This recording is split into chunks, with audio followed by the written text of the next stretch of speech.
Salud, turismo, cultura, deporte, educación. Eso y más es lo que somos. ¿Y quiénes somos? Ya oíste. El programa del Instituto de Seguridad y Servicios Sociales de los Trabajadores del Estado.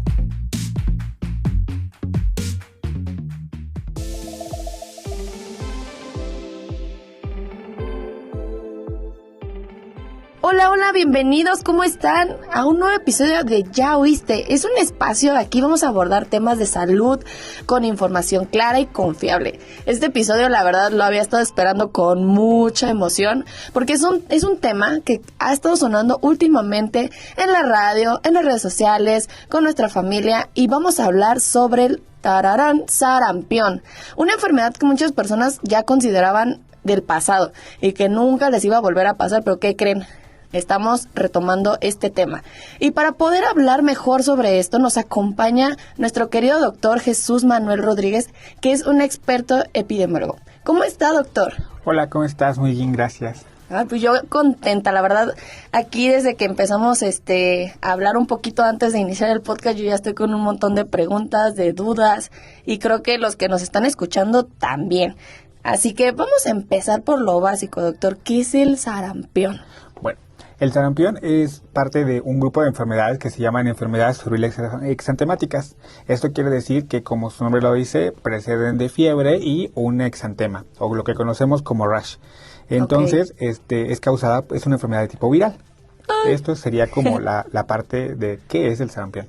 Ah, perfecto. Ahora, por ejemplo, muchas veces lo confunden con otras enfermedades virales, ¿no? Que casual, o sea, son como esas ronchitas que te aparecen y dicen, no, ya me dio varicela, o a veces no distinguimos qué es varicela, qué es rubéola, qué es...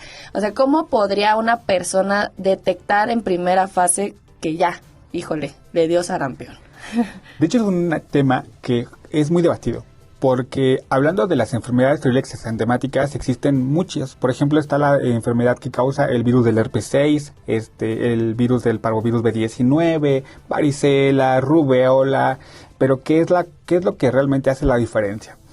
Justo, incluso en la literatura, describe, o sea, en los textos que nosotros utilizamos, realmente describe que es muy complicado saber qué es sarampión. De hecho, se compone de tres cosas, de una parte clínica, de una parte epidemiológica y de una parte por laboratorio. ¿Pero por qué es tan difícil? Porque solamente si tenemos el contexto de que estamos en una zona donde hay un brote o es endémico, se nos viene a la cabeza que puede ser. Pero, por ejemplo, en México, si estábamos en una situación donde muchos ni siquiera vimos que es un sarampión, entonces no lo pensaríamos de forma inicial y entonces estaríamos diciendo o dando falsos diagnósticos, ¿no? Porque realmente es muy difícil. ¿Qué nos corrobora un caso real? Pruebas de laboratorio y lo que te mencionaba, la parte clínica y la parte epidemiológica. ¡Ay, Dios mío! Es que suena hasta el nombre como muy fuerte. Yo cuando era niña recuerdo que sarampión, no sé por qué lo asimilaba con un escorpión. Entonces es como de, híjole, toda esta cosa está muy peligrosa, ¿no? Y de hecho, mi papá, a él sí le dio cuando era niño, ¿no? Entonces, me decía que creo que es lo peor que le ha pasado de cuestión, o sea, también le dio varicela y dice, no se compara con. Ahora, por ejemplo, actualmente con el COVID podemos detectarlo con ciertas pruebas y ese todo tipo de situaciones, ¿no? Pero con el sarampión, en este caso, ¿qué se hace? Muy bien, depende del tiempo en el que nos encontremos con la enfermedad. Existen de forma inicial, si estamos en la parte donde está el exantema, está la fiebre y tengamos esta sospecha, podemos ocupar un exudado que es un exudado faríngeo. Ocupamos las flemitas y se hace una prueba que se llama PCR, pero también en sangre. De hecho, justamente en sangre vemos la titulación y vemos si es o no un caso confirmado para sarampión. Ay, Dios, ya estoy yo aquí. A veces luego uno se sugestiona. ¿Cómo dices? La somatización decía, ¿no? Entre comillas. Porque sí. A veces, cuando recién empezó otra vez este tema del sarampión, como tal, empezarlo a hacer como más caso fue a partir del inicio de este año. Uh-huh. Y escuchaba en la radio que decía, no, es que pues cuídate mucho, ponte cubrebocas, que el metro... Y no lo voy a negar, doctor, o sea, me acuerdo que será hace como un mes, más o menos, me empezó a dar como una gripa bien rara. Y yo dije, ya me dio, de tanto estar escuchando. Pero, por ejemplo, ahí las personas, lo primero que tienen que hacer sí o sí es ir con su médico, ¿no? O en este caso mejor te aíslas. ¿Qué hacemos, doctor? Muy bien, mira, te voy a comentar algo que me gusta, muchas veces es lo primero que le digo a mis pacientes. Lo primero que hay que tener en cuenta es que hay un periodo de transmisión que es bastante amplio, que va desde los 7 hasta los 21 días y en promedio se dice que son de los 10 a los 12 días en promedio. Pero ¿qué es importante de tu pregunta? Yo creo que muchos ni siquiera...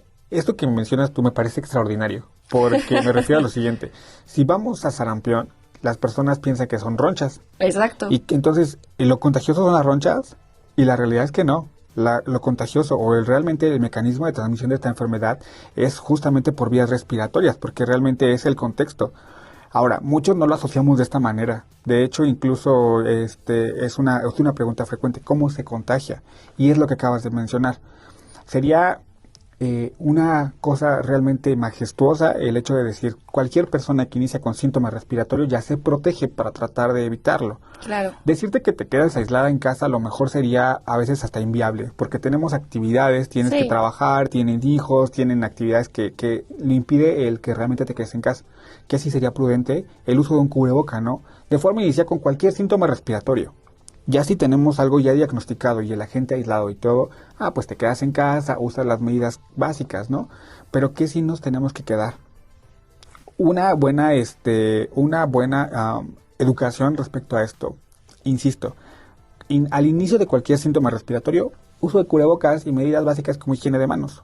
O sea, sería lo mínimo indispensable. Y pues sí, en medida de lo posible también ser conscientes y no acudir a espacios donde haya personas, por lugares muy concurridos, reuniones familiares, que a veces como que decimos, pues no pasa nada, pero ya vimos. Ya me vacuné, que es un tema que ahorita vamos a tocar. O que negamos que tengamos. Ay, sí. Como de si no lo pienso, no lo tengo. No lo tengo. Así estaba yo como de no, si yo mismo me pongo a pensar que lo tengo ya me va a dar.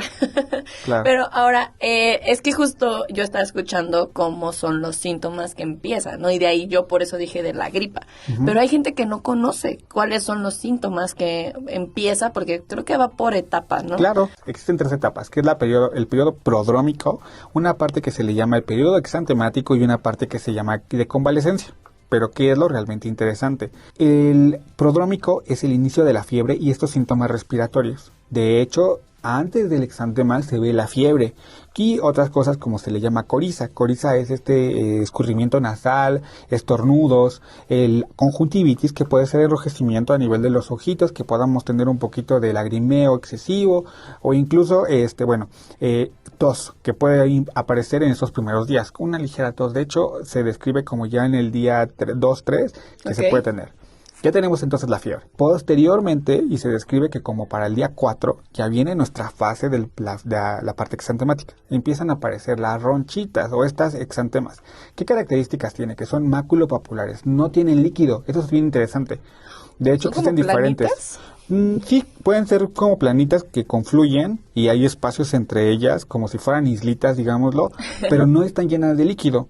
Okay. ¿Por qué menciono esto? Porque justo, por ejemplo, en varicela, y si ya te dio varicela, ¿qué vemos? Están llenas de agüita, ¿no? Vesículas. Una ampollita, ¿no? Ándale, justo. Y entonces lo que te pasa en sarampión es que solamente queda como la ronchita sin líquido adentro. Entonces nosotros esto le llamamos pápulas. Así es. Y bueno, vemos que entonces a partir del día 4. Pero otra cosa que tenemos que saber, ¿de dónde empiezan? Empiezan de arriba para abajo. Nosotros lo llamamos cefalocaudal. Le empezamos a ver en cara, detrás de los pabellones auriculares, cuello, y ya se va extendiendo al tronco, miembros superiores, miembros inferiores. Y habitualmente siempre que vamos al médico, siempre decimos, ¿dónde empezaron las ronchas? Si me empezó una roncha en la pierna, pero no apareció en otro lado, a lo mejor puedo pensar en otra cosa. Y a lo mejor si tiene rellenito, liquidito esta ronchita o vesícula, pues también luego me voy a lo mejor a una varicela, o a lo mejor a un herpes, o a lo mejor a otra cosa. Si hay dolor, por ejemplo, ¿no? Claro. Me voy a otras cosas. Pero bueno, específicamente hablando de sarampión, decíamos, fiebre, al día 4 empieza a haber exantema, que son estas ronchitas. ¿Dan comezón esas ronchitas? Sí, llegan a describir que son pruriginosas, aunque depende del contexto, ¿no? Y bueno, ¿qué más puede haber? Hay algo que describen en todos lados y que yo veo que todos buscan, que le llaman manchas de Koplik y que le llaman que es el signo patognomónico, es decir, como el número 1 para decir que es sarampión. Okay. Y la realidad es de que ninguno de los médicos, incluso muy antiguos de los que conocemos y de la rama, la han visto. O sea, ¿de dónde salió ¿qué es esto? La literatura describe justamente que en este periodo son unas manchitas blancas que salen en la boca, justamente en los carrillos. Pero la realidad es de que sería muy arriesgado decir, si tienes las manchas, tienes sarampión, y si no, no. Porque justo muchos lo manejan como es lo primerito, las manchas blancas en la boca. Claro. Y no es cierto. La realidad es de que es esta característica. Y bueno, como en todas las enfermedades respiratorias, el periodo de convalecencia, que será nuestro tercer periodo, persiste generalmente la tos, va desapareciendo. De hecho, el rashcito empieza a desaparecer entre el día 4 y 7 de aparición. Entonces, bueno, ya después de esto, la convalecencia, lo que nos pueden persistir, pues son nuestros síntomas respiratorios, que si bien sabemos, la tos es casi siempre es el primer síntoma que tenemos, pero igual el último en quitarse, ¿no? Vemos que a veces dura hasta más de 3 semanas. Muy molesto, pero es el que casi siempre se queda. Y por ejemplo, esto es como un mito, ¿no? Que escuché de ahí de parte de mi abuelita. Decía que justo tuvieras cuidado con la parte de los oídos, que porque te puedes quedar sordo. Y yo así como de, ¿sí es cierto? O como perder como visibilidad también. Muy bien. Fíjate que no es tan mito, Ay, pero Dios, más bien vas a las complicaciones. Porque en realidad la principal complicación que tenemos, ¿qué pasa con el sarampión? Que es una enfermedad que debilita el sistema inmunológico, nosotros le llamamos inmunosupresoras. Pero una de las principales complicaciones son las neumonías. Sí, ¿Y claro. qué crees? Que ni siquiera por sarampión, sino que hace que justamente haya otros agentes que puedan infectarnos, y le llamamos que nos coinfectamos con otros microorganismos. 60% de las personas en las complicaciones que llegan a fallecer es por neumonías. O sea, me refiero a es la complicación número 1. Lo que me acabas de mencionar también es muy interesante porque sí están las complicaciones, que es la otitis. De hecho, sí, la otitis sí es una de las complicaciones. Lo de la ceguera y esto, asumo que también tu abuela, pues, evidentemente, ¿por qué no se me hace tan mitos esto? Y porque yo creo que fue una generación que pudo ver de la mano el desenlace de la enfermedad. Estamos hablando de que a partir como de 1941, de los primeros casos, pues la gente realmente la asociaba mucho o sea, si te digo la cantidad de muertes que había en ese periodo, te sorprendería, ¿no? No, sí. Pero sí, en definitiva, no es tan mito, sí son complicaciones Órale. que llegan a surgir. Y, pues bueno, eso, dentro de las complicaciones que yo digo que son menos graves.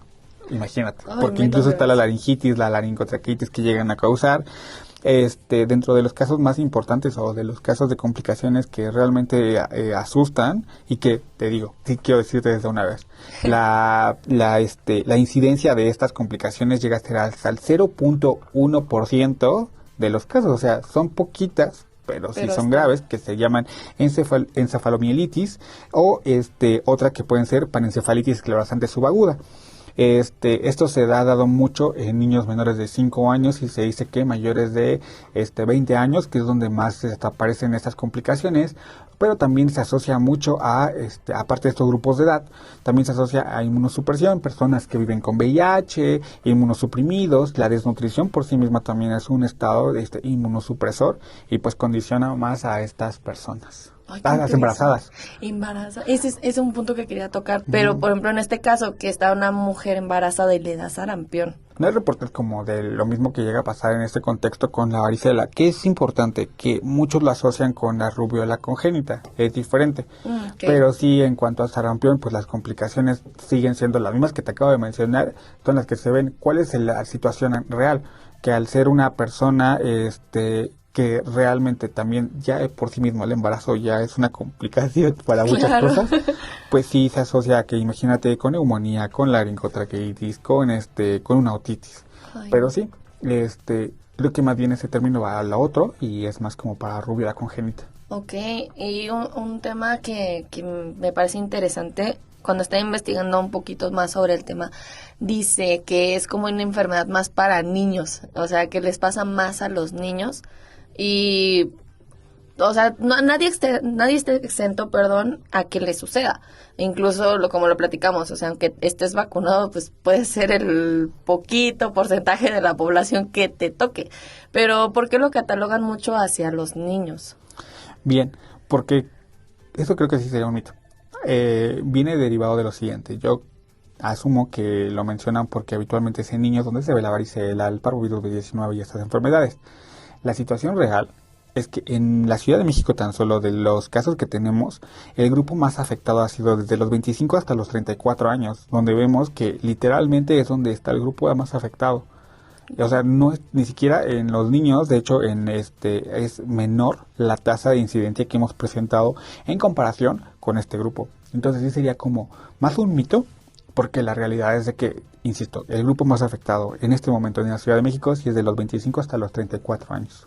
Y eso se debe, doctor, o bueno, ya, cerrando paréntesis de los niños, es un mito, pero hablando del sector que está viendo afectado, ¿eso a qué se debe hoy en día en México? O sea, porque yo me acuerdo que cuando era niña en la primaria, pues sí, nos vacunaban y todos teníamos mínimo nuestras 2 dosis. Incluso hay muchos memes, ¿no? Que preguntan, mamá, tengo mis 2 dosis o busca la cartilla, y yo todavía tengo esa cartilla que es como el tríptico, que ya no, hasta a mis hermanos no les tocó, pero hacemos como un poquito de carrilla de eso, ¿no? Entonces, ¿quiere decir que en ese sector no estaban vacunados, no funcionaron las vacunas? ¿En qué nos basamos, doctor?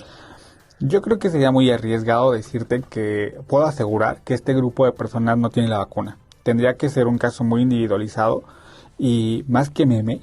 A mí me da mucho gusto cuando veo esas cartillas, ¿no? Ay, yo sí. creo que el mejor regalo que te pudieron haber dado en cualquier momento de tu vida, en cualquier etapa de tu vida, son las vacunas. O sea, ver una cartilla llena es como de te amaban. O sea, te tenían un cuidado sí. increíble contigo, más que te dieran el iPad, más que te dieran los regalos, no sé, hasta te dieran todas esas aplicaciones de paga, no como Roblox y esto. O sea, realmente la cartilla llena es como asumimos álbum de estampitas, que el que tiene más es el ganador. Es el que gana. Claro, eso es lo que yo digo. Pero ¿por qué mencionó esto? Más bien el grupo de edad que se ha visto más afectado, si individualizaríamos los casos, en su mayoría sí han sido personas no vacunadas, en su mayoría. Ay, no. Pero ¿qué quiere decir también esto, no? En el grupo de la Ciudad de México que te mencionaba, ¿qué vemos en este grupo de edad? Que son las personas más activas o que se movilizan más. Claro, de hecho, sí. pues bueno, esto tiene mucho que ver con la parte de que son personas activas laboralmente, de que las actividades en este grupo son más activan más la movilización. Pero van sí, en el metro, que es más Sí. transporte público. de hecho sí.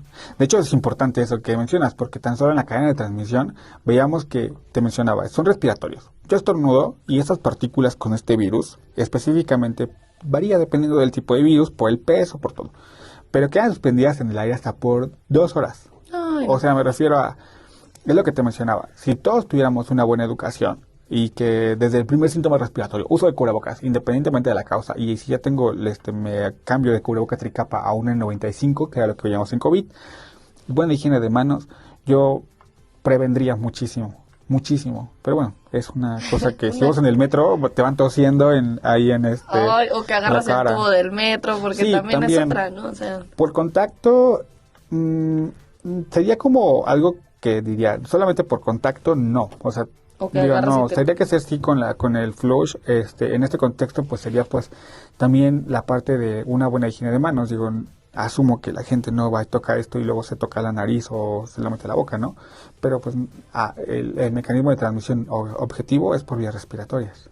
Ay, no, así que ya escucharon, si tienes gripa, cualquier cosita que tú des, ponte un cubrebocas y nos ayudamos entre todos. Sí, de hecho, yo soy muy fan de decir que apostaría mucho por esta parte que se llama prevención en salud, ¿no? Que va desde el primer nivel, desde educación. Claro. Desde decirle a los niños chiquitos, lavado de manos, a lo mejor ya ni siquiera como tan exhaustivo, me refiero a lo mínimo indispensable, antes de ir al baño, después de ir al baño, estornudo de etiqueta. Exacto. El estornudo de etiqueta que veíamos que es en el ángulo interno del codo, ¿no? También el hecho de que, se les capacite sobre los principales mecanismos de transmisión, a lo mejor muy básico, que no se me hace. Los niños tienen una capacidad bien interesante para aprender este tipo de cosas. Veo que incluso los niños actualmente tienen muchísima educación en esto. O sea, referir esto me da muchísimo gusto. Cuando un niño dice, no puedo porque estoy enfermo. Y yo, ay, muchas gracias, la otra no está. Pero sí. No, y creo que se nos quedó, la verdad, desde el COVID. O sea, tristemente, desde ese momento, yo, igual, o sea, cualquier síntoma que yo siento como de gripa, digo, mejor me pongo cubrebocas.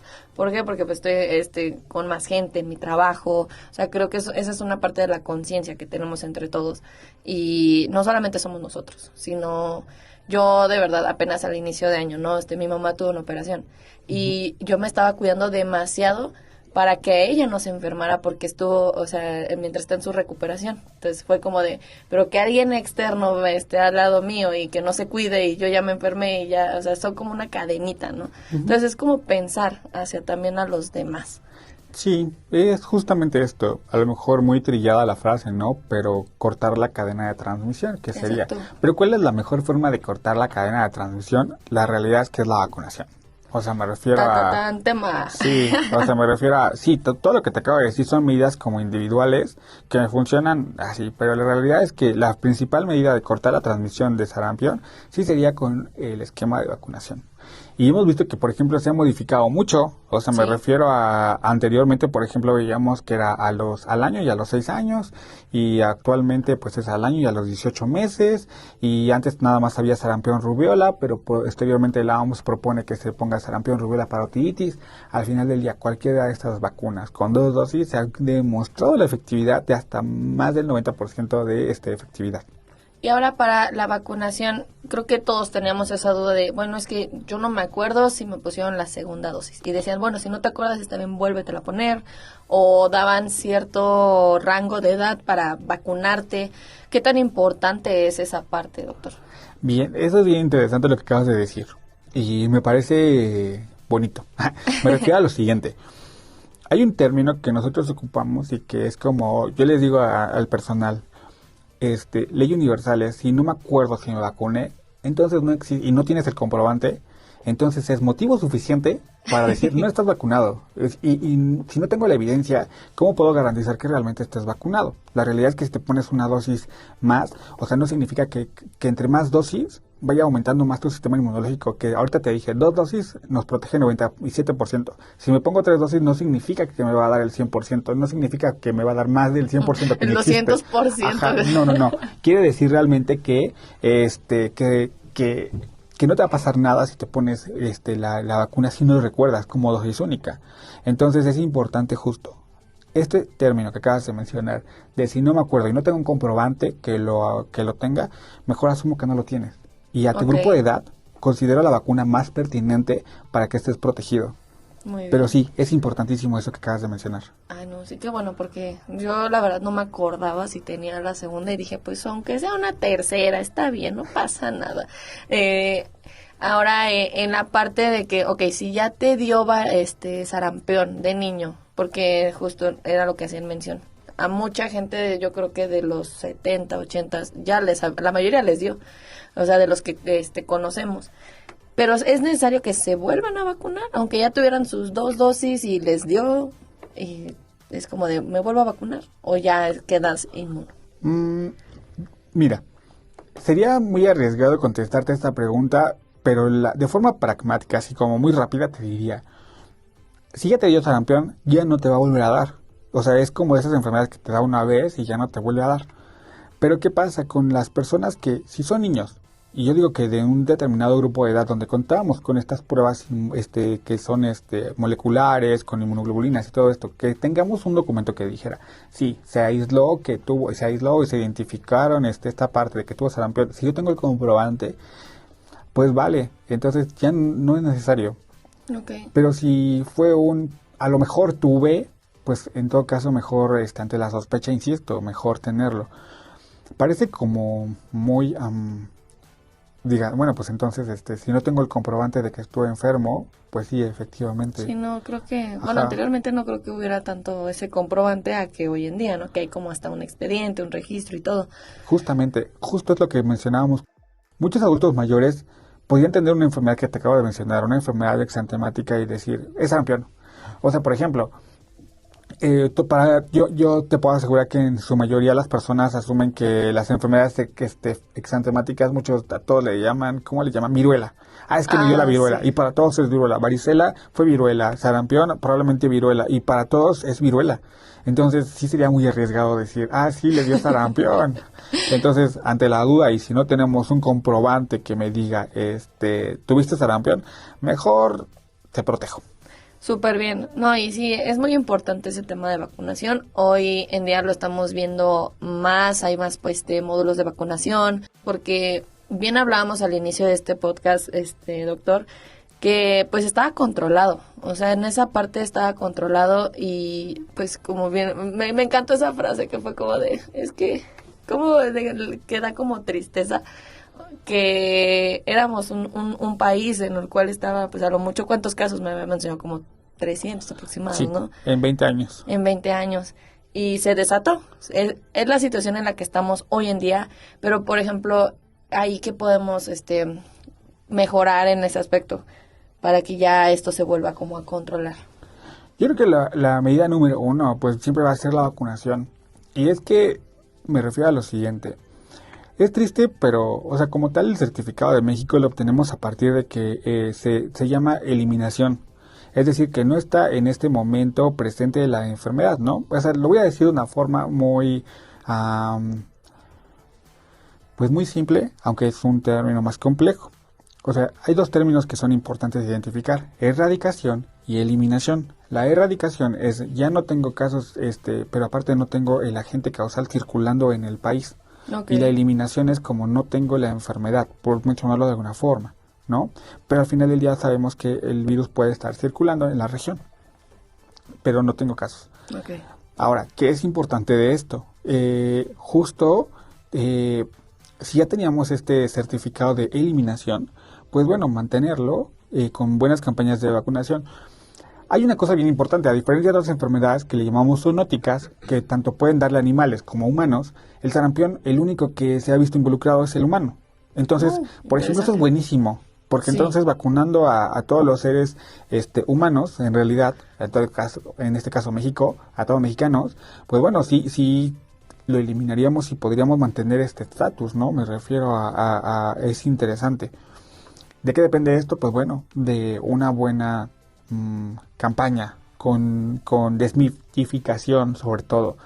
Veíamos que, de hecho, de forma inicial hablábamos justamente acerca de esto, de los mitos de los antivacunas.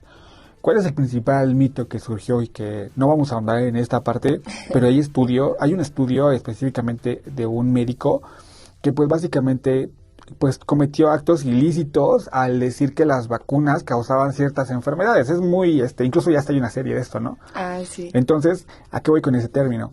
No causan autismo, no está comprobado que causen autismo. De hecho, a este doctor hasta le quitaron la cédula. O sea, me refiero y digo, no fue mexicano, cabe destacar. Pero sí, sí es interesante verificar esta parte. No causan autismo. O sea, realmente el nivel de protección es mayor.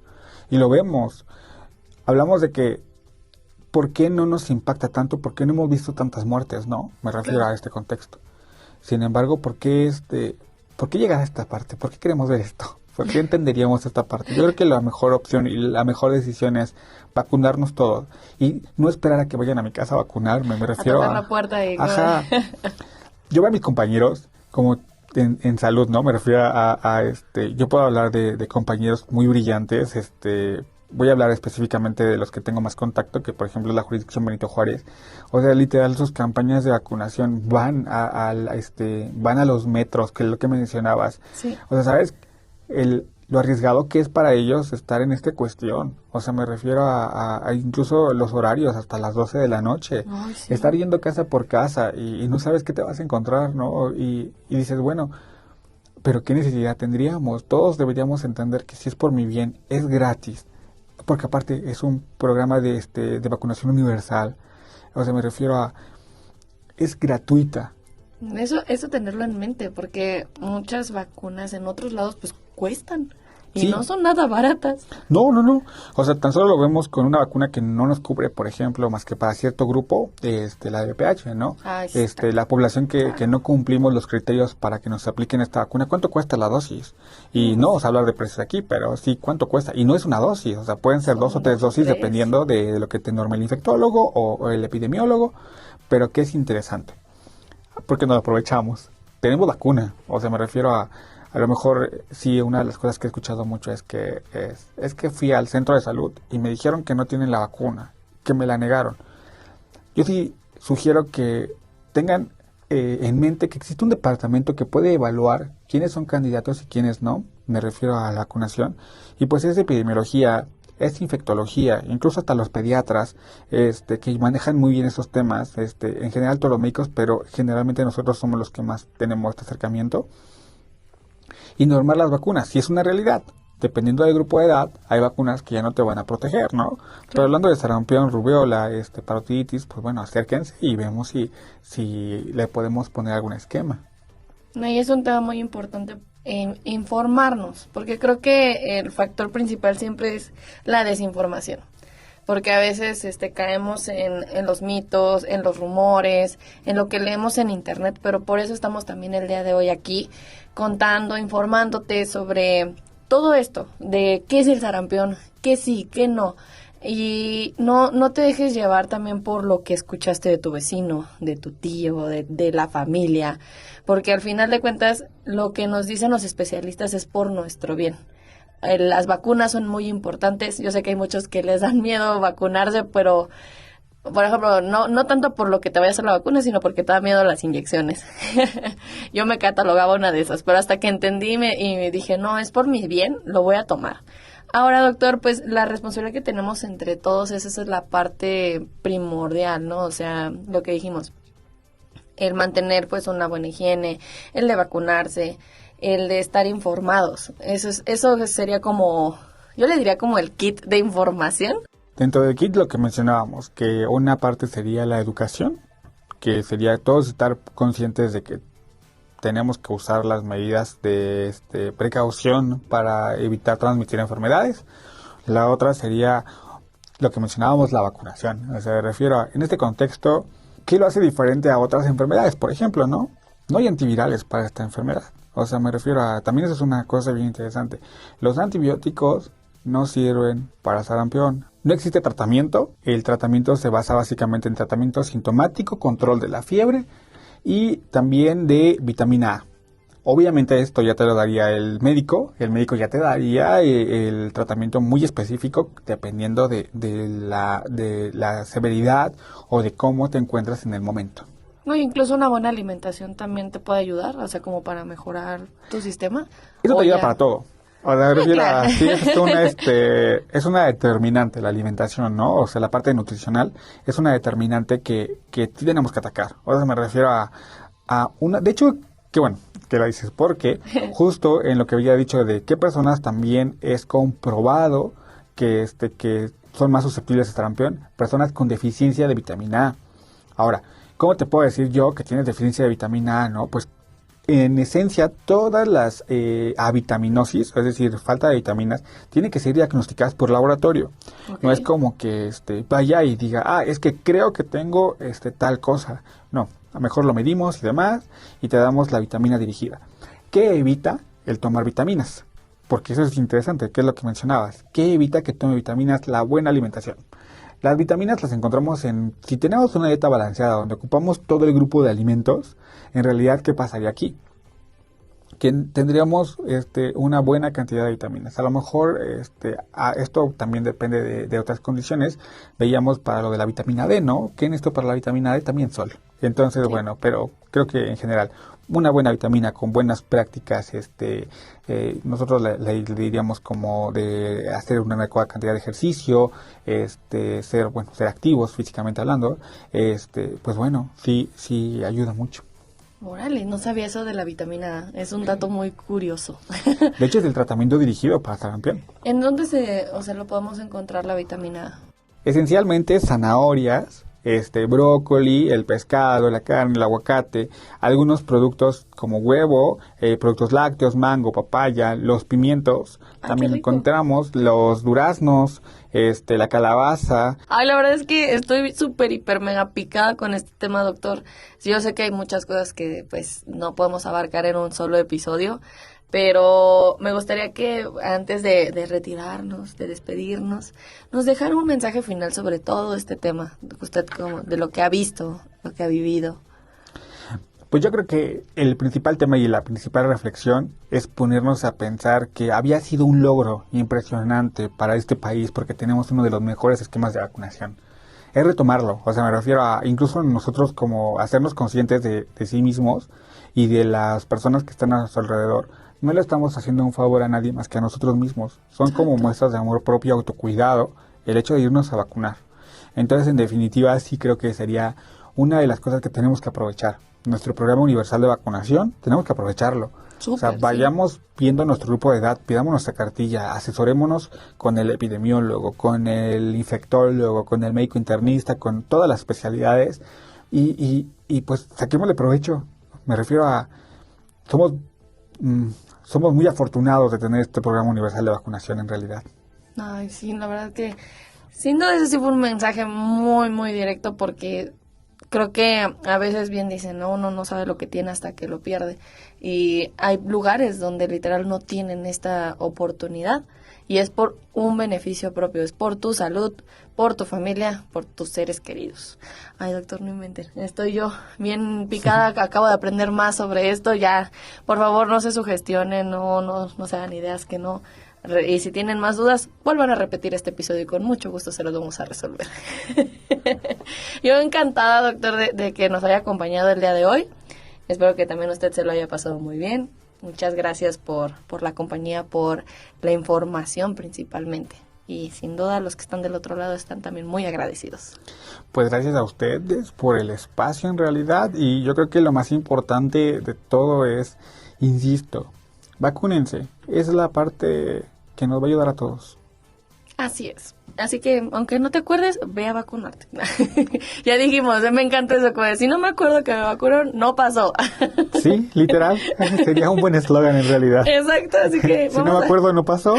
Deberíamos aprovecharlo para la vacunación. Exacto, me encantó. Me lo voy a robar para la promoción de mi hospital. Venga, aprobado. No, yo también dije, lo voy a proponer. Sí. Venga, pues muchas gracias, Sister Lovers, gracias a los que nos están escuchando del otro lado de la radio, de Spotify, donde ustedes nos estén acompañando. Gracias, muchas gracias. Vacúnense. Y gracias, doctor. Nos vemos en el siguiente episodio. Yo soy Génesis Sainz y fue un gusto estar con ustedes. Adiós.